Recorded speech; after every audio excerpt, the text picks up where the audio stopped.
involved in, but I am really excited about the series that we're kicking off today, along with 20 plus other churches in the tri-state area called Won't You Be My Neighbor? And for the next 5 weeks, we're going to be discussing what Jesus called the second most important commandment written in the Bible. And in fact, when we really break it down, and what I've come to find this week in studying is we don't talk about it enough. Like if it's that important, and Jesus put such a high emphasis on it, why don't we talk about it more? And this clip that I'm about to share with you will explain why. Let's check it out. It's a different feeling when your doorbell rings today opposed to 20 years ago, right? 20 years ago, your doorbell rang, that was a happy moment in your house. It's called company.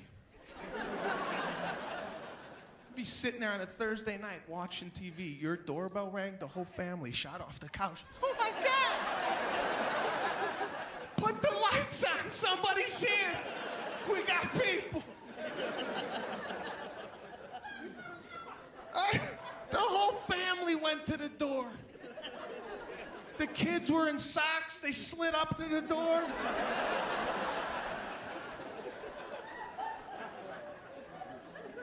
Nobody looked to see who it was. Right? You just opened up the door, and the person would be like, I was in the neighborhood. I thought I might stop by, see how the kids are doing. They're like, oh, come on in. We're gonna have some cake. Your mother had a little Entenmann's. Maybe some Sara Lee crumble cake, just in case company came over. She made an announcement when she bought it. She's like, listen, nobody touch this cake. This is for company only. Those crap muffins, those are for you people. Nobody had a cell phone back then. If your house phone did ring, your father stood up and said, nobody get that phone. We got company. Now your doorbell rings? It's like, what the? All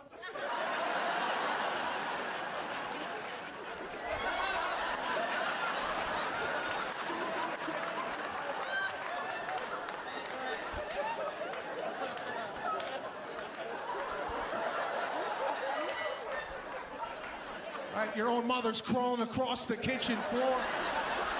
Get down, my army crawl. Army crawl, get in the closet. Go get the sword in the living room. Somebody get the sword underneath the couch in the living room. There's a sword. All right, now we laugh at that, right? That's funny, that's humorous, but it's true. I mean, that is what we've come to. The doorbell rings, someone knocks on the front door. I know me personally, if someone knocks on our front door, we have to scream at our dog because he will literally run at the front door and try to rip someone's hand off. Now, we blame it on his cataracts and that he can't see, but we think he's just angry, okay? But that is the state of our society, right? Let's be honest. That's the state of our society, that if someone actually shows up at our door through the week while we're watching TV or having dinner, it's like, shut the lights off, we're not home. So as I was watching that this week, and here we are kicking this series off, Won't You Be My Neighbor, talking about Jesus' challenge to love our neighbors as ourselves. So why are we like that? Why has society come to a point that is how we live? And this is some of the things I found. Health insurer Cigna's 2018 U.S. Loneliness Index found that 46% of Americans report feeling lonely sometimes or always. 47% report feeling left out sometimes or always. And why the insurance company did this is because there was a study that was subject to citing this loneliness, and it literally suggests that loneliness has the same impact on our mortality as smoking 15 cigarettes a day. And when we really step back and think about the health effects that has on us, that is just outrageous. Now, Generation Z, adults ages 18 to 22, are the loneliest followed by millennials, adults ages 23 to 37. And those two brackets are far worse than any of the older generations. Now, everyone immediately points to social media. Oh, well, it's social media. But none of that has been proven. What has been proven, though, is that students have higher loneliness scores than retirees. And if you really step back to think about that, students, people in schools and around people all the time, retirees, you would think that they would have these, and it's just not true. And Trinity, my 18-year-old daughter's freshman at the University of Maryland, she came home for the weekend, so we've been asking her how she's been doing, what her classes are like, some things that she's noticed. And we got on the topic of Apple earbuds. Apple earbuds are these headphones that don't have any wires. You just put them in your ears. And she said it's interesting. She walks on average anywhere from 10 to 15 miles a day to her classes, very large campus. And a lot of the students do the same. She said, whenever I walk to my classes, no one talks. Like, there's no interaction with people. Like, literally everybody walks around campus with their earbuds in, watching their phone or listening to something on their phone. I mean, my oldest son, Isaac, he even said that last year he was walking to class, same way, headphones in, had his phone playing, and he was getting ready to go across the crosswalk and almost died because the car didn't stop. But he wasn't paying attention. Which led me to this article that I found in the New York Times. Listen to this. 2 in 3 millennials don't feel like they belong to their local community or their neighborhoods, according to new research. A new study of 1,000 millennials and 1,000 non-millennials explored the notion of a community and what it means, and found that 64% of the younger generation feel disconnected from their community. So they asked them, they were like, why do you feel disconnected? And they all responded, it's because they don't participate in community activities because they don't have enough free time. And I was just, as I read that, I began to think, what? Yeah, they said 1 in 5 don't participate because they don't have friends in their neighborhood and they don't know how to get involved. And literally my heart broke because, in other words, our younger generations, Generation Z, our millennials, they're not engaging one another, and not only not engaging one another, they're not engaging the community. They're not getting involved anywhere. There's no meaningful relationships being built, and thus 47% of our society feels lonely. And then you wonder why people freak out when someone knocks on their front door or rings their doorbell. Which leads us to our first thought this morning as we kick off our new series. Society has lost what it means to be a neighbor. Society has lost what it means to be a neighbor. Now, I know that many of you have heard that there's a connection between relationships and the declining relationships within our society, how people are going further and further apart, and how the nature of neighborhoods and neighbors have been lost, and people are pointing to social media, they're pointing to all these different reasons. Well, in reality, sociologists have began to break it down, and they found 4 different factors that are pointing to this truth. And the first that they found is the emphasis on boundaries. And the sociologists have found that when the suburbs started, when people began to move out of the inner cities and the big cities in mass, these suburbs have created barriers that also include garages and fences and places where people go just to be by themselves. In fact, Robert Frost wrote a poem called The Mending Well, and he wrote this: good fences make good neighbors. And while that may be true for some of you, what does it point to when it comes to relationships? For most of the people in our world, life is centered around the common village well. For most people around the world in third world countries, they walk to wells where they get water and they connect with one another, building what? Community. Our society has lost that. We have running water. Everything comes into our houses so that we can seclude and isolate ourselves, and thus we become responsible for who? We become responsible for ourselves. So not only is it boundaries, but it's the automobile. And the independence that it brings in terms of getting to different places from where we live. Imagine a time, and this is just within the last 100 years. Imagine a time when you couldn't jump in your car and go to the grocery store or work or come to a Sunday gathering, but the only place that you could go was where you could walk. Right? Suddenly that changes the picture of what it means to be connected to home and to neighborhoods. Sociologists also point to the personalization of entertainment. And it all started with the television. When the television came out, people were able to entertain themselves by themselves. They didn't need anybody else. If they wanted to connect or unwind, they just watched the TV. And now fast forward to today, we have TVs in our pockets. So it even greater points to the separation of relationships. Personal entertainment and all interaction is between you and a machine and no one else. Now, of course, there's the increasing mobility of where people live and how far they can go and the loss of roots and permanency. Michael Frost, a sociologist, says that the modern Western experience of life is like that of a tourist, someone who is always moving, never belonging, always interested in collecting experiences, but remaining superficial and disconnected from permanency. And see, all of those studies, all of those statistics, all of those truths leads us to an encounter between Jesus and what the Bible called a religious man. Meaning, he was not professionally religious. He was not a priest or a Levite. Rather, he was just a man that was highly respected in his community. He was known to be nice and well-spoken and considered a man that followed God's commands. And in Luke 10, 25-28, we read this. One day, an expert in religious law stood up to test Jesus by asking him this question, "Teacher, what should I do to inherit eternal life?" Jesus replied, "Well, what does the law of Moses say, and how do you read it?"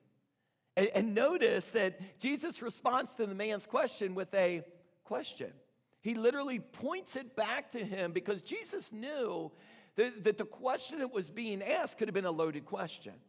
And he wanted to see the man's response because when the man responded, it put the emphasis back on him so that he had to be responsible for his choice. The man said this, "You must love the Lord your God with all your heart, all your soul, all your strength, and all your mind, and love your neighbor as yourself." Now notice Jesus, he's right. Jesus told him, "Do this and you will live." Love God. Our lives being centered on God and our affections going towards him. And I want to encourage some of you this morning. What I shared earlier was true. God is here. God is in this place. He is in this auditorium and he is speaking to your heart. And some of you got to let your emotions and you got to let your guard down and let him just come out. Some of you are just so hard and on edge that you can't even respond to the Spirit beckoning your heart. And he is in this place, and that's what loving God is. And then from that, we must hold the same regard for others. You know, so many of us struggle in relationships because we don't have that regard for God. If we can't give our all to God, we're not going to be able to give anything to anybody else. We are to love our neighbors, which our society has lost the most important aspect of what a relationship with Jesus is really all about. You know, we got a new puppy. Some of you may know we named her Bay. She just turned 3 months old on Saturday. And if you know anything about a 3-month-old puppy, right? There are so many times during the day that I just want to throw her in her kennel, shut it, and just walk away. Because we've had this dog for, I guess about, 4 weeks now. And in those 4 weeks, I've noticed that everywhere you go, she's at your ankles. She's either nipping at them, licking at them, tripping over them, just all over, rubbing up against you. And it gets to the point where you're just like, okay, what do you want? So, of course, me going to the greatest source of all human knowledge, Google, I typed into Google, I said, why is my 2-month-old puppy nuts? And of course, Google responded with this great answer. I pulled up this article and it said, puppies are all about companionship. For the first 6 months of their life, all they're worried about is companionship. And the article went on to say, think about it. The puppy was just born into a litter. She had 6 brothers and sisters, a mom and dad. All they did all day was play, lick, and wrestle. All day. Oh yeah, and sleep and poop. But they did it what? Together. Rubbing against each other, hanging out with each other, nipping at each other, biting at each other. And then all of a sudden you take her out of that and she has nothing. Okay, yeah, we have a mom and dad. But the point is this. The puppy wants companionship. Friends, we're no different. We want companionship. But we've allowed our society to dumb down what it means to be a neighbor, and we need to change our outlook because our second point is truth. Loving our neighbors really matters. Loving our neighbors really matters. Look at Mark 12, 28-30. Of all the commandments, which is the most important? Jesus replied, the most important commandment is this. Love the Lord your God. Or, I'm sorry, I got ahead of myself. Listen to Israel, the Lord our God is the one and only Lord.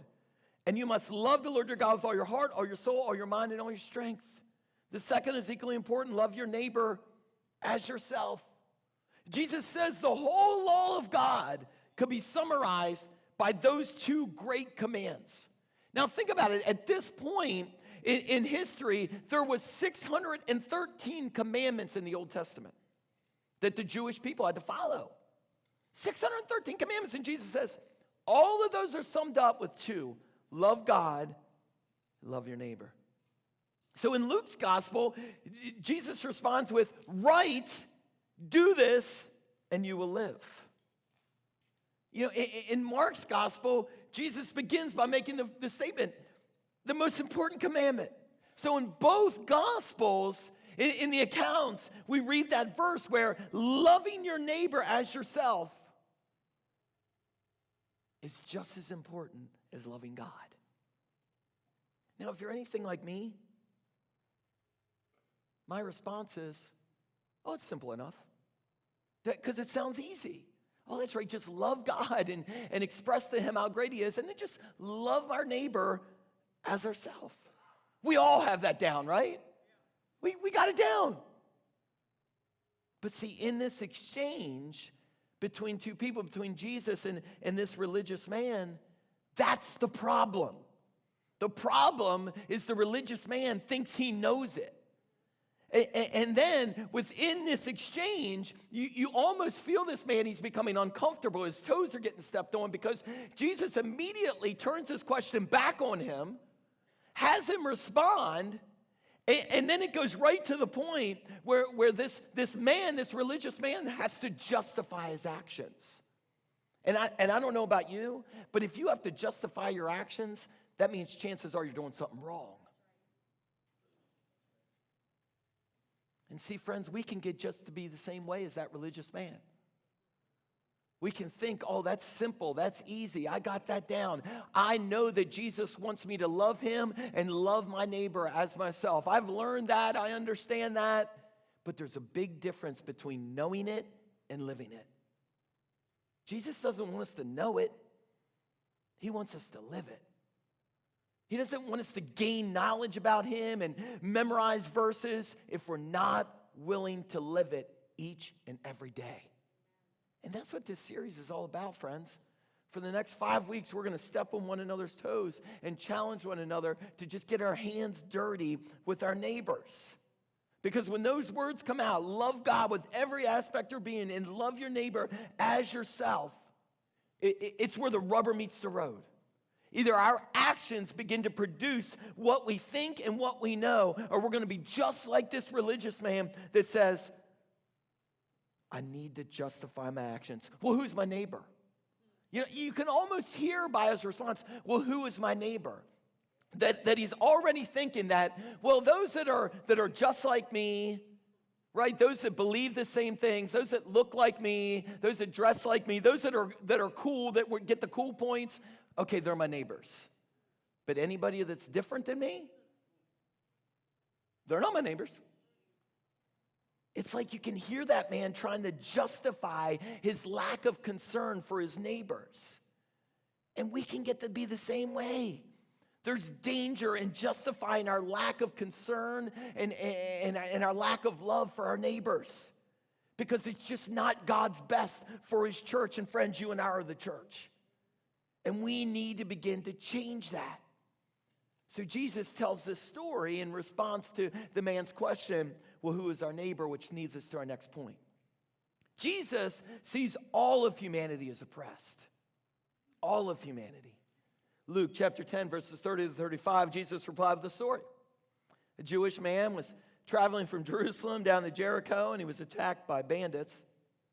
They stripped him of his clothes, beat him up, and left him half dead beside the road. By chance, a priest came along, but when he saw the man lying there, he crossed to the other side of the road and passed him by. A temple assistant walked over and looked at him lying there, even walked over and looked, gazed down. But he also passed by on the other side. Then a despised Samaritan came along, and when he saw the man, he felt compassion for him.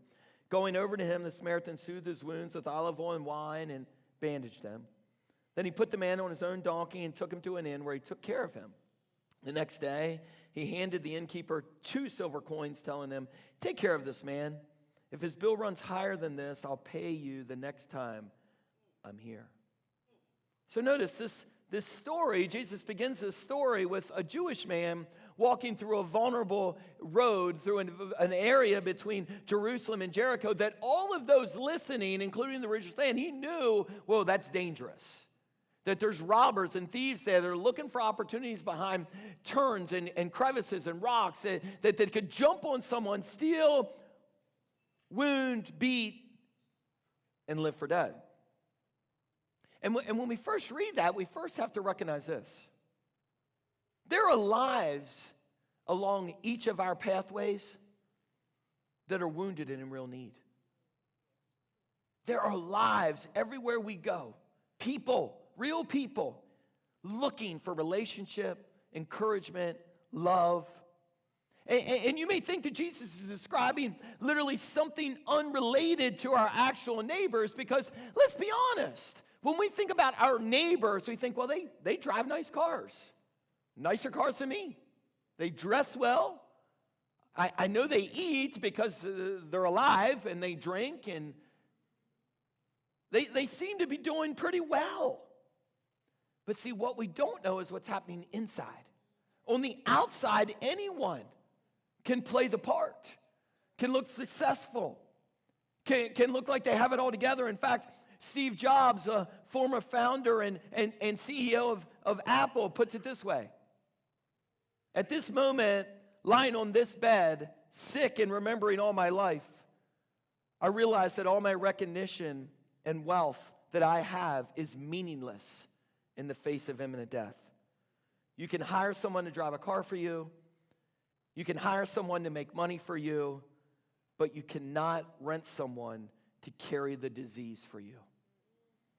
One can find and purchase material things, but there is one thing that cannot be found when it is lost: life. You know, and many people would point to him as successful, a legacy. He had it all together. He had anything that, billionaire. Yet at the end of his life, he recognized the most important were relationships. And it goes on in this article that I read about him that he didn't do enough in terms of relationships, that he then regretted on his deathbed as he died from cancer. And many of us don't know what people are struggling with and what they're going through, because quite often it's unseen. We don't know people are lonely or depressed or go without the basic needs of life because they won't express it. It's something private. And if people have it all together, we know for a fact that Jesus saw all humanity as oppressed, spiritually oppressed. And a lot of this story that he's sharing is, are you going to continue to allow people wounded and dying on the side of the road? Because this man, he was beaten and left for dead. And you begin to wonder, was he hard to miss? Did he get lost in all of the traffic? But apparently not, because Jesus describes how a priest comes by, but immediately when he saw him, he quickly went to the other side. And then within our minds, we think, well, a priest, he's busy, right? I'm sure he was going somewhere to pray for someone or to get a ritual together, or he had a message to prepare. He was busy. Maybe he had an assistant. Maybe his assistant could take care of this man that was on the side of the road. But a Levite, which some translations describe as the temple assistants, what did he do? Well, he walked up and looked at the man and then went to the other side. But did he help him? No. See, Jesus is bringing this story really close to home, and these cast of characters, if you will, that were being told in the story, they all, meaning the audience, knew who they were. And as I share it with you, you know what is happening. And it's quite often we see people in need, but we feel we can't stop because we're preoccupied. We're busy. If you're anything like me, everywhere I drive, there's a point to it. Like when I go to the store, I'm going to get something at that store, and I have a list ready. I don't ride motorcycles, so I don't take Sunday drives, right? I don't just go somewhere in a car with no point to it. And I'm sure many of you are just like that.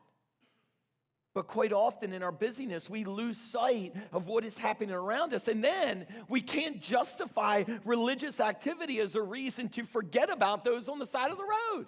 I got to get to church. God's like, no, bring them with you. Bring them and make them a part of what we're doing. So Jesus is telling a point here, and he's trying to explain that the hardest part of our lives, especially within our society, is busyness. We're so busy going to and fro, to this and that we miss our neighbors. We miss being connected. And the amazing thing about this story, if you really break it down, do you know who the busiest person was in the story? The Samaritan.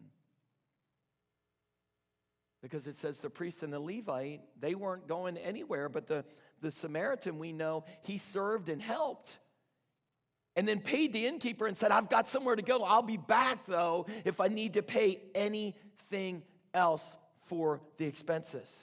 The Samaritan had responsibilities. And think about this. When Jesus told this story, when he shares, well, the Samaritan came and helped, literally the people in that crowd would have booed. They hated the Samaritans. Boo, we don't want to hear about them. They hated each other. So Jesus isn't telling a story about those who have time and those who don't. Like if you're retired, you're supposed to go and serve the ones that are on the side of the road, dead and buried, and help them. No, we're all called to it. Every single one of us. And that villain, that Samaritan, proves a point, and that's our next thought. Loving a neighbor requires crossing the road.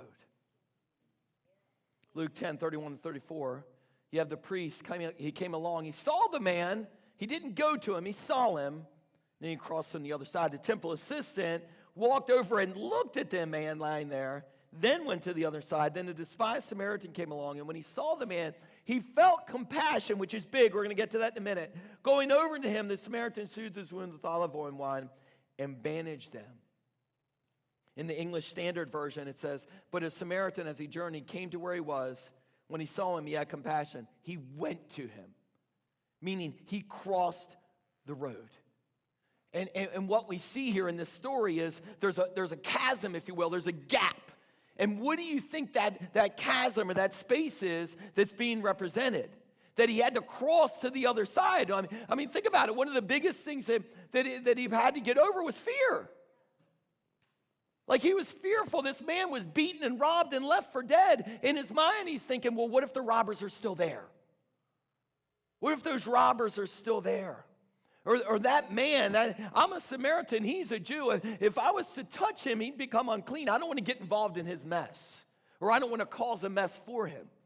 So there's all these fears of why he should or shouldn't cross the road. You have conflict. Cultural conflict. The man that was lying on the road was a Jew, and the Samaritan, they despised one another, hated one another. And that man, that Samaritan, had to deal with that hatred. Am I going to be a good neighbor here and allow my hatred to leave in order for me to serve this man? And all of us have differences with other people. But see, our differences become prejudices. Our prejudices then become racism, and we separate people. And God is calling us to be different, to change.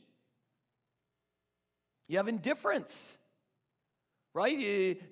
This man had to get over the reality of, he's not my neighbor. That's a Jewish man. He's not my neighbor. I have nothing to do with him.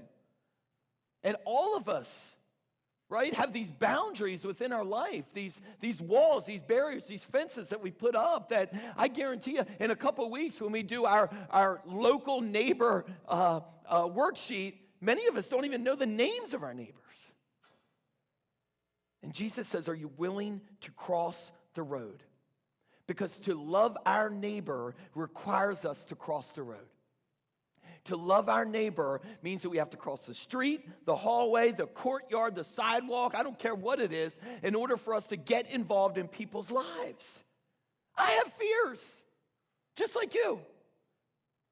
You know, fears of what people are going to say or what they're going to think, or do I say the right thing, or what if they ask me a question I don't know, or what if we don't get along or see eye to eye? It doesn't matter. It's about being connected.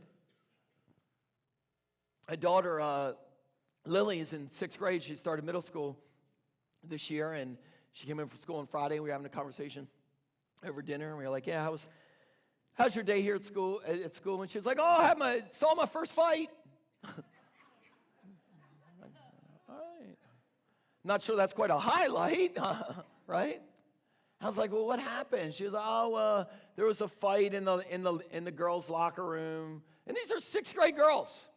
There was a fight in the girls' locker room. I was like, well, what was the fight over? Oh, well, this tall, skinny white girl brushed against a locker of a black girl, and the black girl said, don't ever touch my locker. I mean, it was just like, don't touch my locker. And then a fight broke out.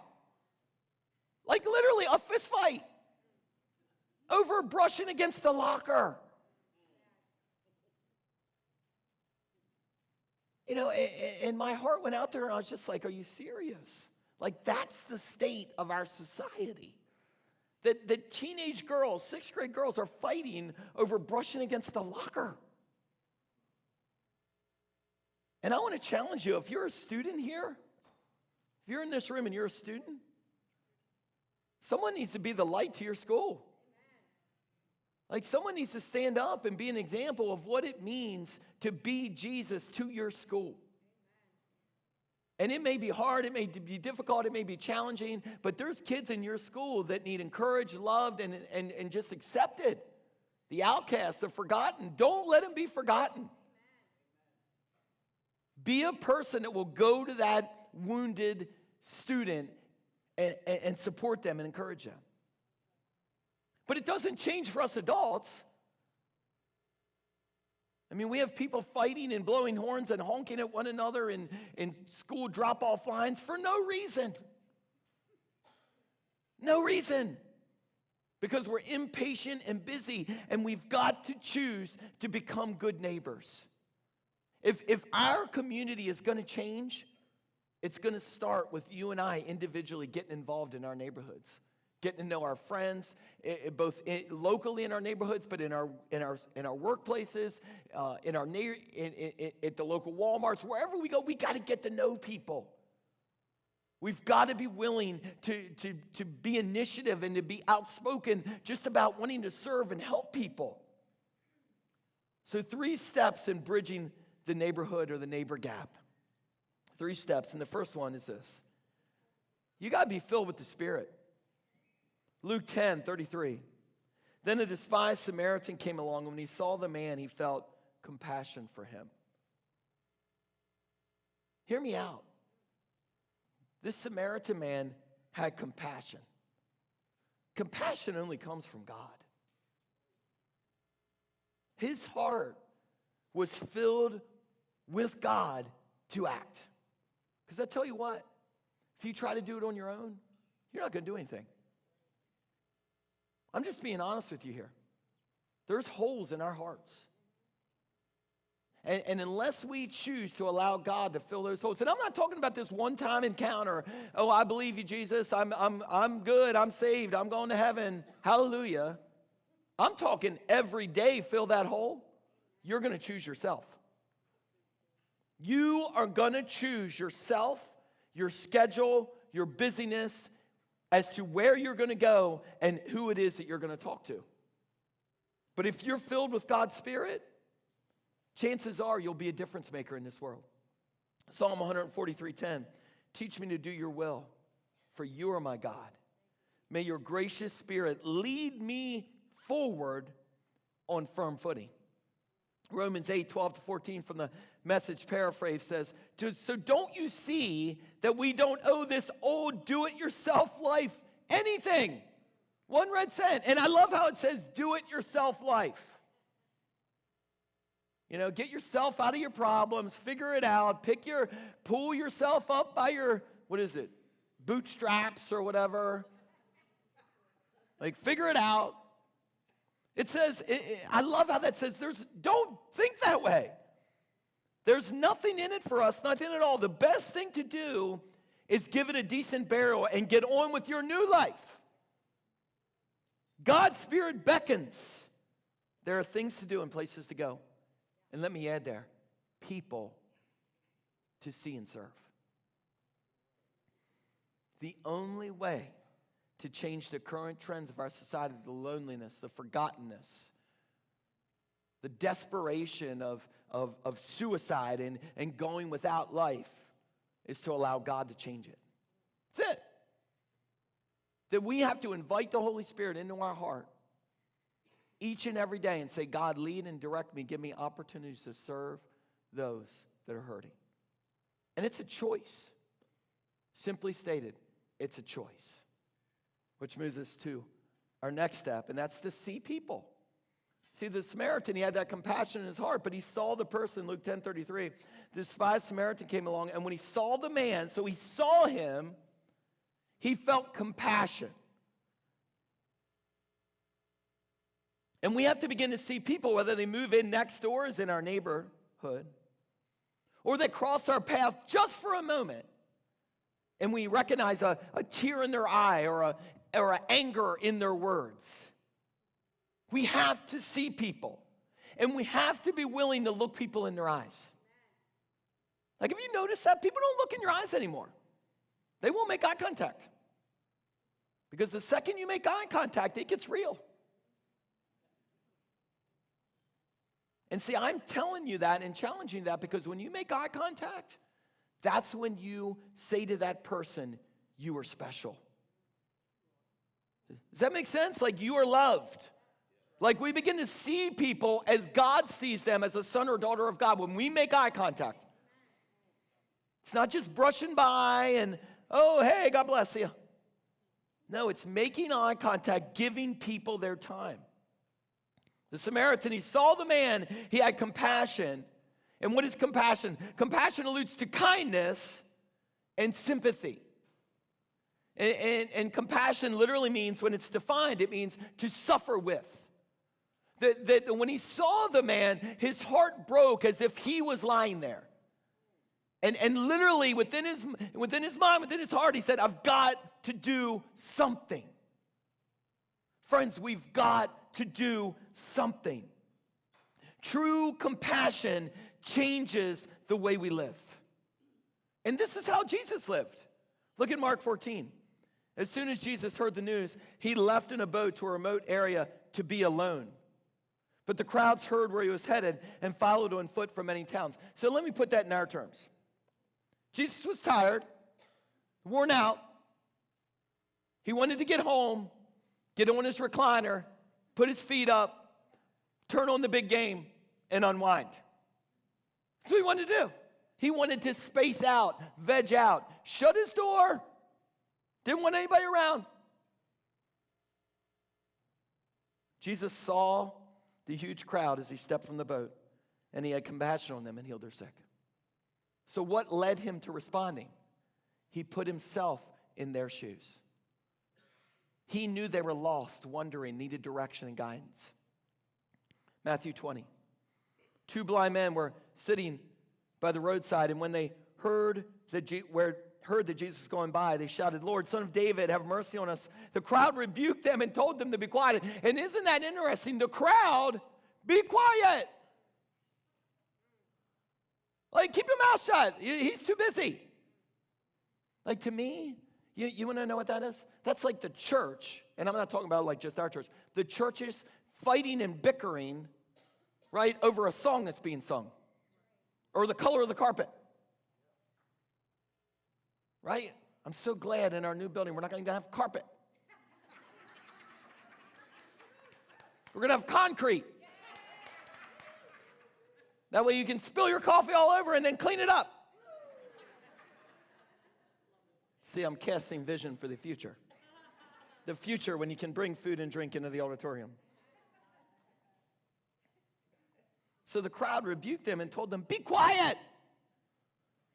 But Jesus, he had compassion on them, touched their eyes, immediately received their sight and followed him. And I believe that's a challenge to our church. Like, follow Jesus' example.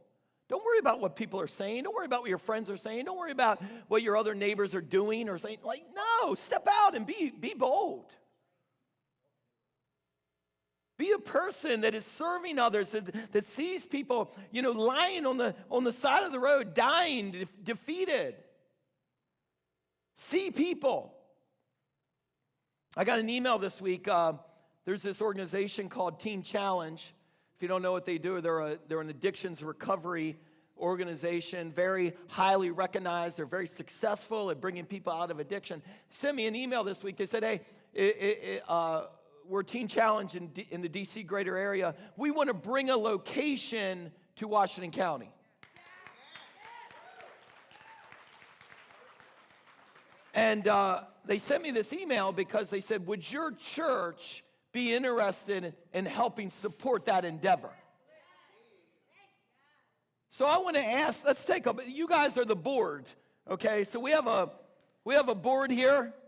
Okay, you are now on the HCV board, okay? And we're going to take a vote. So all in favor, say yes. Should we support this endeavor? Yes! Okay, there we go. We had our first board vote. Woo! That's the first ever in the history of our community of faith. Good job. I share that. Now listen, hear me out.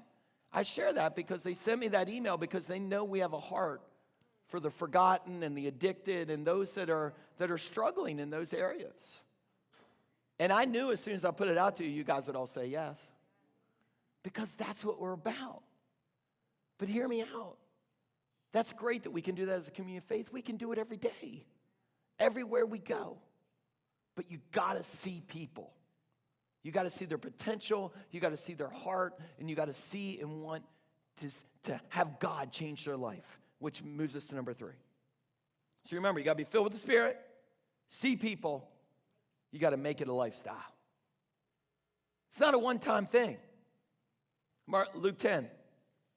Going over to him, the Samaritan soothed his wounds with olive oil and wine and bandaged them. Then he put the man on his donkey and took him to an inn where he took care of him.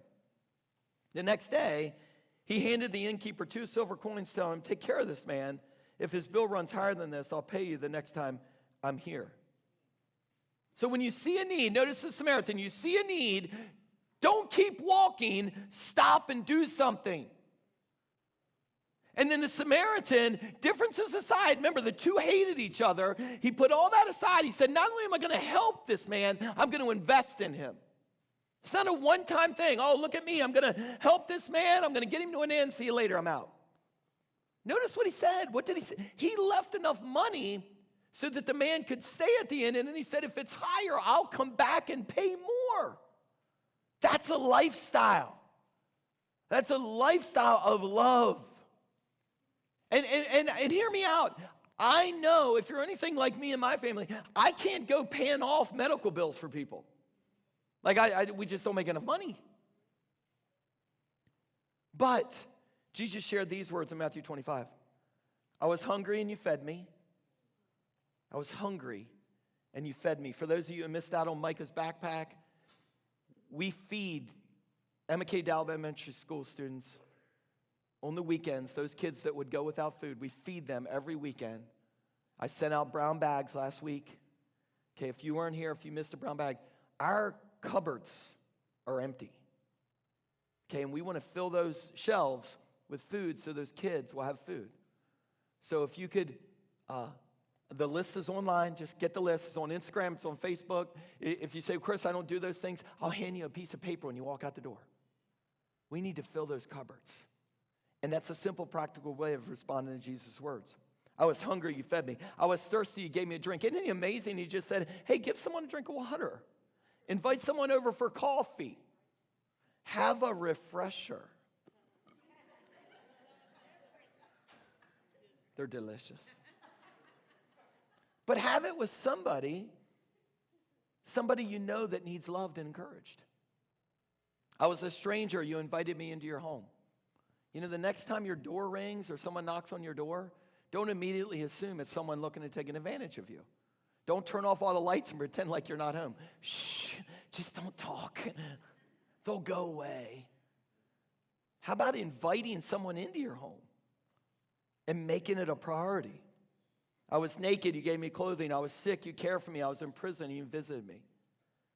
You know, in the story, again, the Samaritan, he didn't just drop the traveler off. He cared for him. He loved on him. Loving our neighbor isn't a one-time act. It's a what? It's a lifestyle.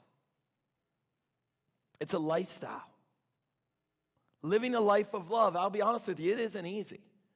I mean, read 1 Corinthians. Right, in 1 Corinthians, if you haven't read it, it describes what love is, and there's all kinds of things like patience and kindness and care and all. And you're just like, whoa, I'm not there yet, God. Well, none of us are. But it's baby steps. And if we all strive to get to a point where we're doing it together, guess what? We're making a difference in our community. And it all starts with this. Hear me out. It all starts with a choice. Choose to practice kindness today. Choose to practice patience. Throw away anger and unforgiveness.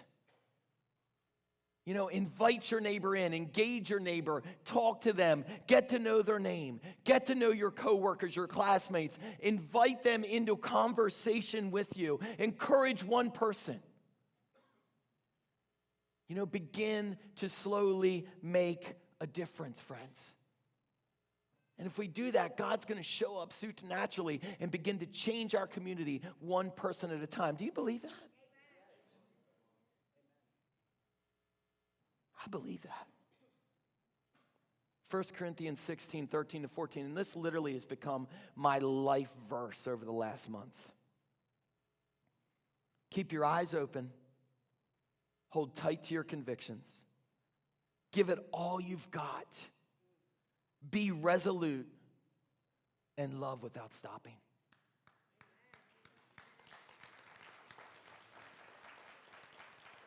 Friends, it's time we lay our differences aside. It's time you lay your political differences aside, your racial differences, your gender differences, your financial differences, whatever it is, and become a people that are following the second most important commandment that Jesus challenged us to live. To be a church that is known for its kindness, its compassion, its love.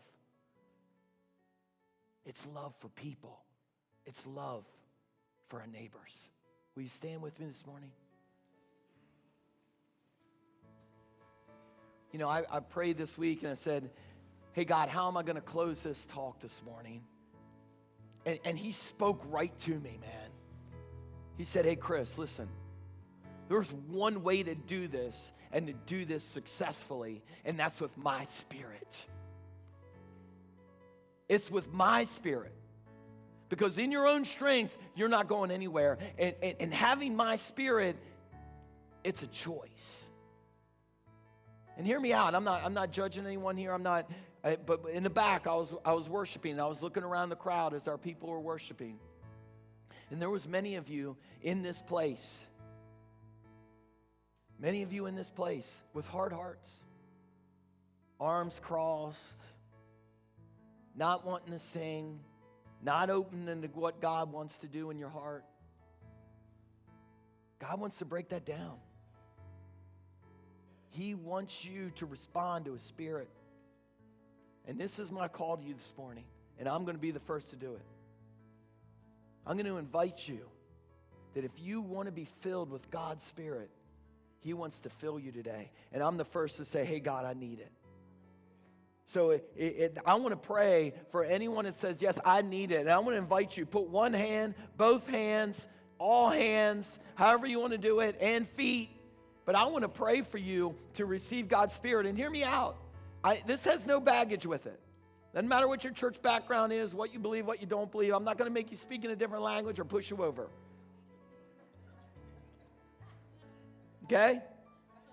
But I believe God's Spirit's going to come alive in your heart, and He's going to empower you to go and make a difference. And He wants to break down barriers in your heart, but you got to choose to let Him down. And I'm inviting you now to let Him down. Holy Spirit, come. Fill this place with your presence, God.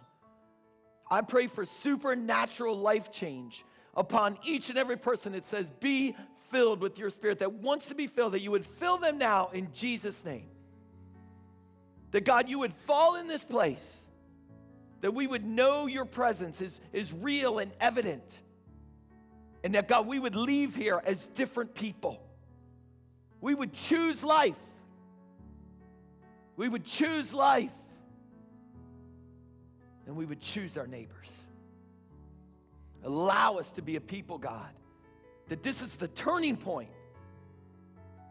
This is a new day, a new horizon, a new outlook. In Jesus' name, and we all said. Now hear me out before you go, because I don't want you to beat me to the door. I got a longer walk now.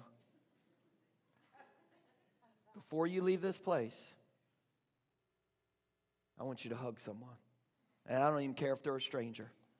That's right. Step out and hug someone, share some love. Don't leave this place the same. Love you guys.